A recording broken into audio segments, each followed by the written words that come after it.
नमस्कार मंडळी, स्वागत आहे आपलं घरगुती रेसिपी मराठीमध्ये। तर आजची आपली मस्त अशी रेसिपी आहे बघा, तांदळाची भाकरी। किती मऊ लुसलुशीत झालेली आहे आणि अशा प्रकारची एकदम परफेक्ट अशी तांदळाची भाकरी आपल्याला बनवता येत नाही।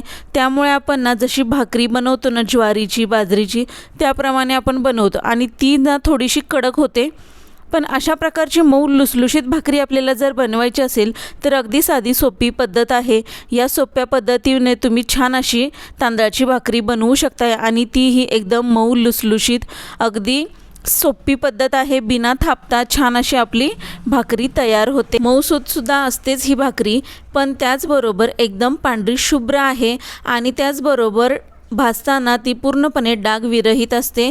यावर डाग जास्त पाडता येतच नाहीत, कारण जेव्हा आपण हिला खूप जास्त डाग पडेपर्यंत भाजली ना तर ही वातड होते भाकरी। त्यामुळे अशाच नाजूक भाजायच्या असतात आणि एकदम सॉफ्ट होतात त्या।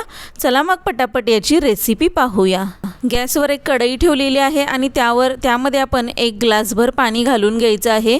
हा एवढा ग्लास आहे बघा, या ग्लासने मी 1 ग्लास भरून पाणी घेतलेलं आहे। यामध्ये आपण 2 चिमूट मीठ टाकायचं आणि पाणी चांगलं उकळवून घ्यायचं आहे। पाण्याला चांगली उकळी आल्यानंतर आपण यामध्ये 2 कप तांदळाचं पीठ चाळून घेतलेलं आहे, ते घातलं आहे आपण यामध्ये। आणि आपल्या उलटण्याचा जो मागचा भाग आहे त्याने आपण असं गोल गोल फिरवत राहायचं, घोटून घ्यायचं आहे हे पीठ, म्हणजे याची उकड काढून घ्यायची आहे। छान अशी उकड निघाली ना आपल्या ह्या पिठाची तर आपली भाकरी एकदम मऊसूत होते। त्यामुळे उकड महत्त्वाची आहे। त्यामुळे आपण असं 5 मिनटं फिरवून घेऊया। पूर्णपणे पाणी आटल्यानंतर बघा आपण याला गॅस बंद करून झाकून ठेवायचं आहे आणि एक 5 मिनटानंतर आपण याला परातीमध्ये काढून मळून घेऊया। आता ही उकड आपण परातीमध्ये काढून घ्यायची, सर्व उकड काढून घ्यायची आणि थंड पाणी घ्यायचं आहे, जे आपलं नॉर्मल पाणी आहे ना त्यानेच आपण मळून घ्यायचं आहे हे पीठ। या पिठाचा पूर्ण एक गोळा मळून घ्यायचा आहे आणि त्यानंतर आपण लागेल तसे छोटे छोटे आपण याचे गोळे करून घेऊया। आधी मी थोडंसं पाणी घेते, कारण हाताला चटके बसत आहेत, उकड खूपच गरम आहे। त्यामुळे थोडं पाणी घेतच मी या पिठाचा गोळा तयार करून घेणार आहे। आणि महत्त्वाचं म्हणजे हे पीठ गरम गरम असतं ना तेव्हाच आपल्याला मळून घ्यायचं असतं।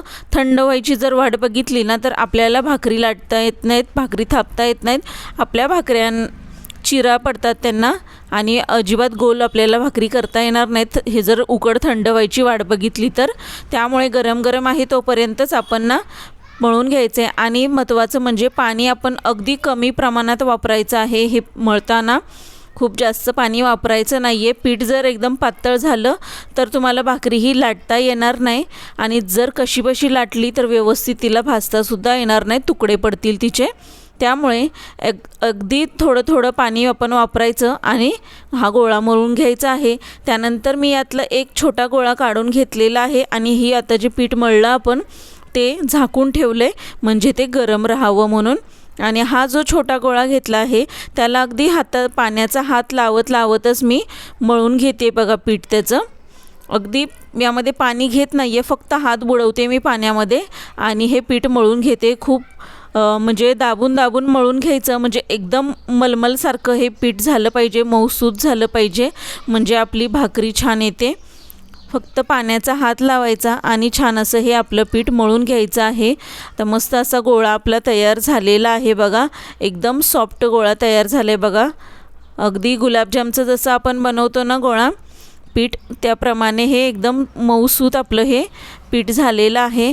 आता आपण याला थापायचं नाही आहे, आपण थापून भाकरी बनवणार नाही आहोत, आपण लाटून बनवणार आहे भाकरी, म्हणजे एकदम पातळ भाकरी होते। आता मी पोळपाटावर थोडंसं पीठ टाकून घेतले आणि हा गोळा दोन्ही बाजूने पीठ लावून घेतलेला आहे।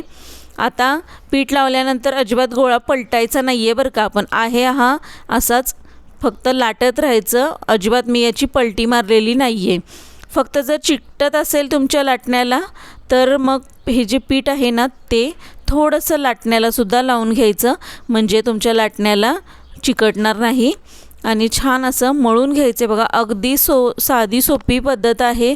जितक्या सोप्या जितक्या सराईतपणे आपण चपात्या लाटतो ना तेवढ्याच सराईतपणे तुम्ही ह्या भाकरी लाटाल, इतकी साधी सोपी पद्धत आहे। आणि बघा एकदम पातळ अशी मस्तपैकी आपली भाकरी तयार झाली आहे. तवा तापलेला आहे चांगला, अगदी जास्त मोठा करायचा नाही कारण भाकरी करपतील.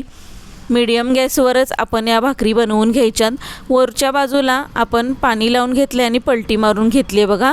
आणि एकदम घवळीच भाकरी ही भाजायची आहे. हिच्यावर डाग जास्त पडत नाहीत आणि वातड होते जास्त डाग पडल्यानंतर, त्यामुळे या भाकऱ्या डागविरहितच असतात आणि घवळ्याच भाजून घ्यायच्या. तव्यावर बघा एकदम टम्म फुगली आपली ही भाकरी. मस्त अशी तांदळाची भाकरी आपली तयार होते. जर तुम्ही या पद्धतीने त्याची उकड काढली आणि व्यवस्थित पीठ मळून घेतलं तर तुमची ही भाकरी अगदी अशीच मऊ लुसलुशीत होईल. त्यामुळे तुम्ही एकदा नक्की ट्राय करा आणि अशा प्रकारची भाकरी बनवा. तुम्हाला नक्की आवडेल आणि इथून पुढे तुम्ही नेहमी अशा प्रकारची भाकरी बनवाल. मस्तपैकी ना तव्यावरच आपण उलटण्याने दाबत ना भाजून घ्यायची आहे भाकरी चारी बाजूने. आणि छान अशी आपली भाकरी बघा भाजून तयार झालेली आहे. बघा मस्त अशी आपली भाकरी तयार झाली आहे. आता आपण सर्व भाकरी अशा प्रकारेच बनवून घेणार आहोत. हे बघा अजिबात डाग कुठेही पडत नाही. एखादा असा खरपूस डाग पडतो, पण खूप सुंदर आणि मऊ लुसलुशीत होतात आणि पांढऱ्या शुभ्र असतात या भाकरी. तुम्ही एकदा नक्की ट्राय करून बघा आणि माझा व्हिडिओ कसा वाटला मला एकदा कमेंट करून सांगा. बघा मस्तपैकी आपली भाकरी तयार झालेली आहे. तुम्ही चिकनसोबत खाऊ शकताय, खूप सुंदर लागते. व्हिडिओ आवडल्यास लाईक शेअर सबस्क्राईब करा.